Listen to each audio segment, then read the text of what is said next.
In this video, we take a look at fighters who flapped their gums and then got a heavy dose of karma. Just look, the flip, and he ends up right in Judah's face. Oh. This is Ran Their Mouth Got Knocked Out, Part 2. We also have a ring girl contest to judge. Chalk Mundine was dismissive of Jeff Horn in the lead up to their fight. This man is in trouble. You know you're in trouble, boy. You bit off too much now. It's done. Your 15 minutes of fighting is over. It's done. Beat him. I'm not even beat him. I can pump him, bro. You know what I mean? I'm gonna feed him. Don't worry about that. You'll see. He's gonna get fed. He's gonna be full that night. And because his fullness is gonna start to expand a bit. In the ring, though, that confidence showed in all the wrong places. Mundine was nonchalant with his defense. Hands low, wide open, and he paid for it.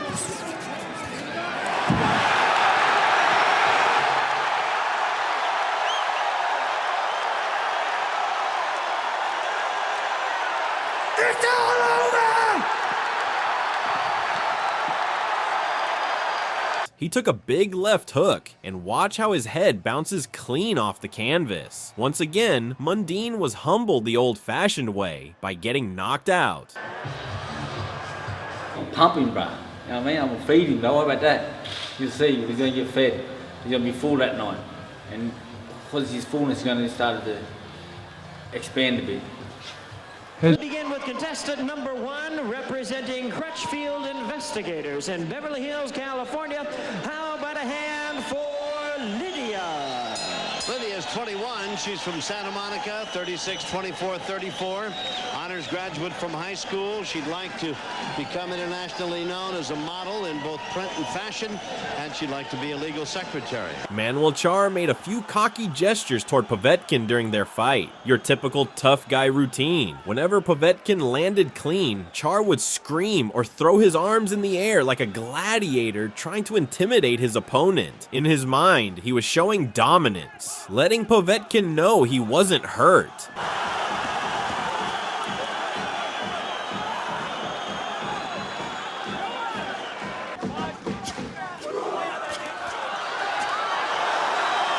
But Povetkin, pure professional, no interest in the theater. He just stuck to the game plan and kept working. Then came the right hand.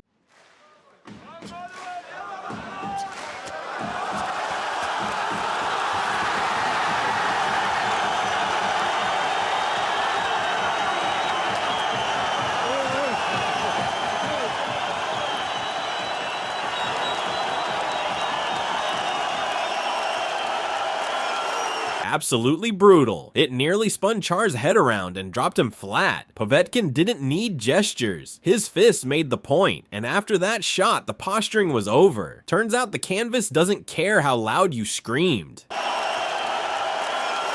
James Kirkland said he was coming for Canelo, and to his credit, he meant it. All the things that are brought to the table that Canelo brings, we're one step ahead of him. What's the message? You can see him charging in early, head first, like it was a bar fight.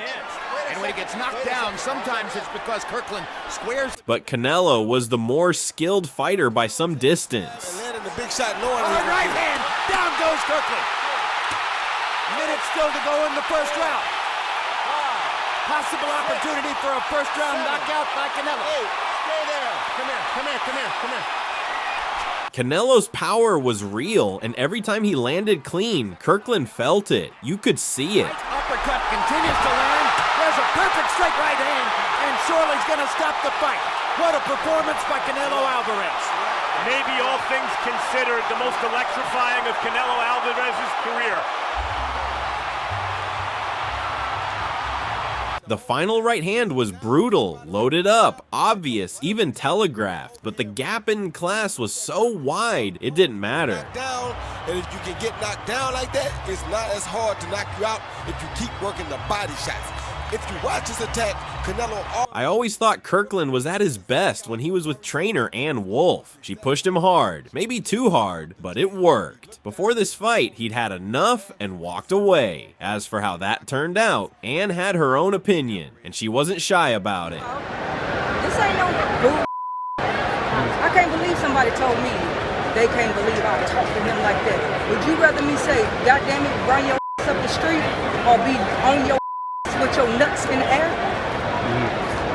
Point blank, which one would you choose? Our next contestant represents Thompson Building Materials in Orange, California. Happy to have for contestant number 2, this is Camille. Camille has a BA in kinesiology. She's 25, lives in Marina Del Rey, athletic trainer for pro athletes. She designs therapeutic and sports-specific strength training programs, and she measures 36, 23, 34. Dunn walked in looking like the smug villain in a boxing movie. Smirk locked in, swagger fully activated. Dublin's number 1 son, Bernard Dunn. Then Kiko Martinez showed up with fists like jackhammers. He's got a similar style too. He's small. And he got hit. And he's caught Dunn. Dunn was hurt. He looked lost, like he took a wrong turn on Google Maps. Over and fell, but he was certainly caught in some shape or form. What a sensation inside the first 35 seconds. And Les Sensation is trying to live up to his nickname. Dunn has got to gather his thoughts now and box his way out of this. Martinez going after him. And he's down again, Dunn, as Martinez catches him in the right hand and goes straight away to the corner. 2-0. Dunn's in rough shape here. He's claiming it wasn't a knockdown, but at this point, the fight is basically over. Honestly, when it comes to world level, I think that his chin was not good enough. It had the resilience of a sandcastle at high tide. Does he worry about the crowd? Have they got to him? Look, make up your own minds as he pounds away at Dunn. If Dunn gets out of this, he's a great fighter. He has to move. He has to get out of the trick.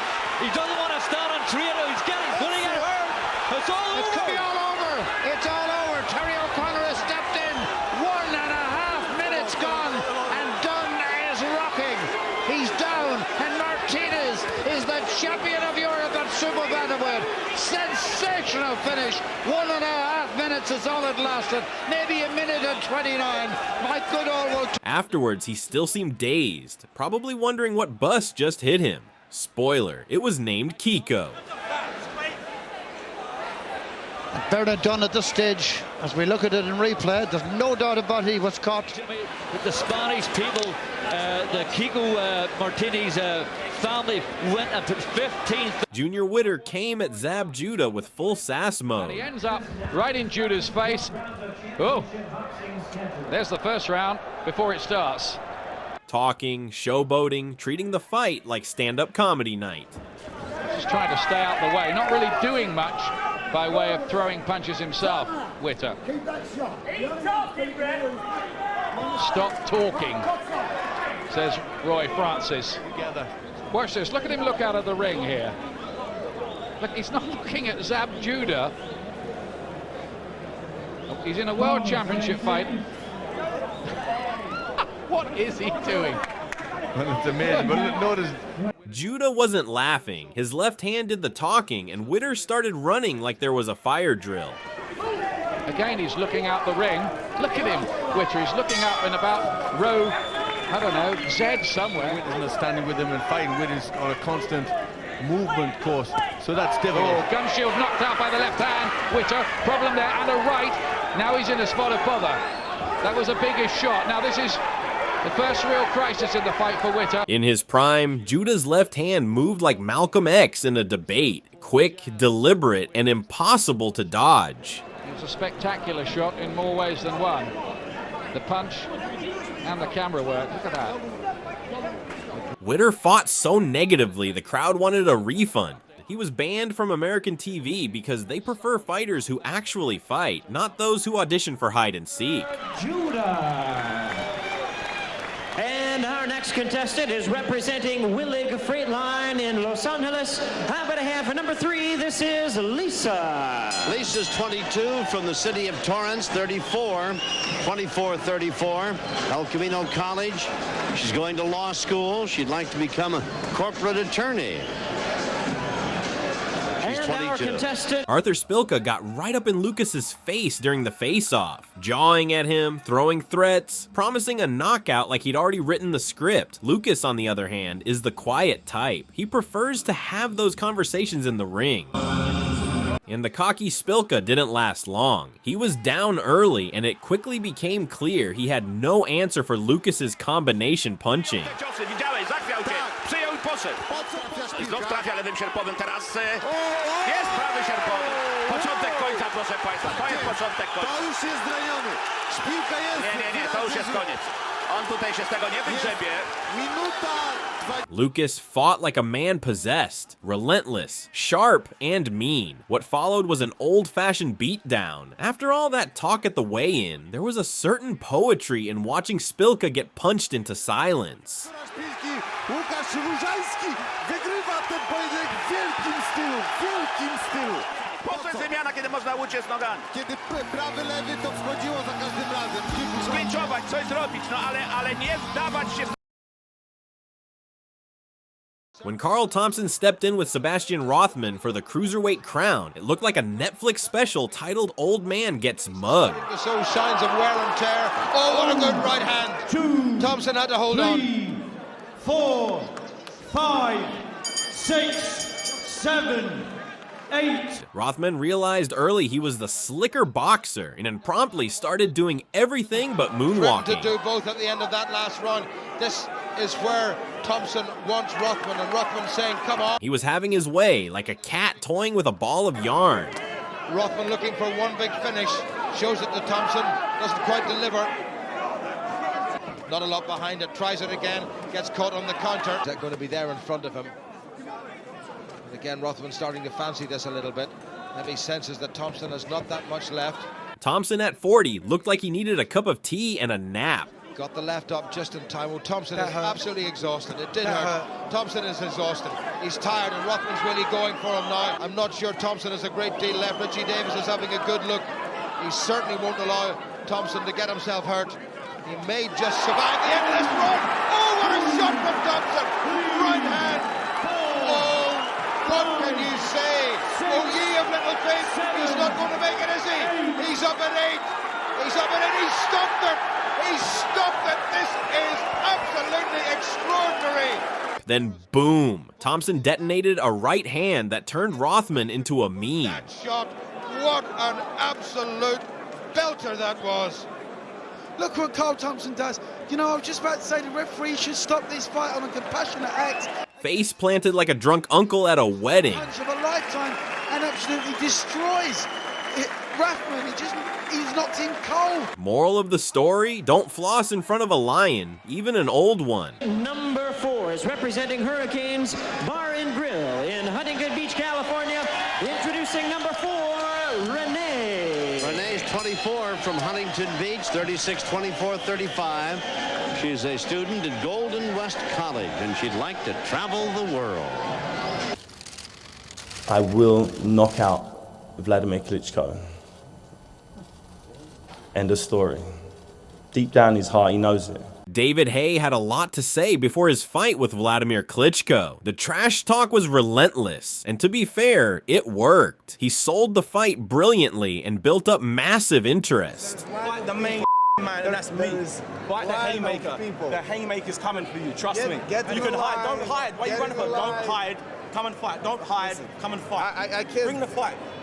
What are you hiding for? There's no need to hide behind. The fact is, July 2nd, you're getting knocked unconscious. You can be crawling around on the floor like you was against Corey Sanders, like you was against Lauren Brewster. You're gonna get that same shock, that same, he's come to get me. The stage was set, a huge stadium in Germany, all eyes on Haye to back up the words.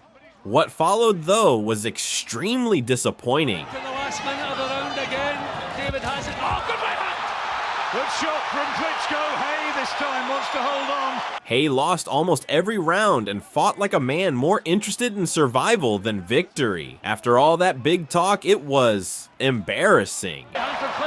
The commentators made fun of Haye when he raised his arms at the end of the fight. Why is Haye raising his hand? Is he just happy that this mess is over with? Delusions of grandeur. In the end, it was an easy night's work for Klitschko. No drama, no danger, just business. Then came one of the most infamous moments in modern boxing. You know that. Well, I'll show you my toe now. It's busted. and you know I couldn't explode off. I didn't have my haymaker, wasn't there. My haymaker's my right punch, and I couldn't push off my right foot to land. Hay blamed the loss on a sore little toe. Not a joke, a literal toe. You did say, though, beforehand that you were physically perfect and that you would annihilate Vladimir. I was hoping that local anaesthetic I had in my toe would be enough. It was a shameful excuse, and for many British fans, a painful watch. He's shown people like us who thought he had a chance. You know, we spent all this money to come here thinking he had a chance, and he's turned up. He's not even had a go. After all the chest puffing and promises, Hay's performance and his post-fight conduct remains one of the most embarrassing chapters in boxing history. You know, you look at my toe and see my toe here. Well, that's going to be perceived, as you know, David, as an alibi. Yeah. You could say that. You know, I didn't tell anybody about my injury. What are you going to say to the fans who will think David Haye was more sound than Fury tonight? I don't know. You know, I gave it the best I could with the circumstances which they were. 10,000 Haye supporters travelled to Hamburg. Many left disappointed. It was absolutely awful. And excuses at the end of the fight was absolutely pitiful. With his toe, his hand, joke. And we've spent a month, 2 months' wages to come and watch a guy not win a round and not go for it and then blame his toe. Join us for part 3, where we will see more karma and we will finish our ring girl contest.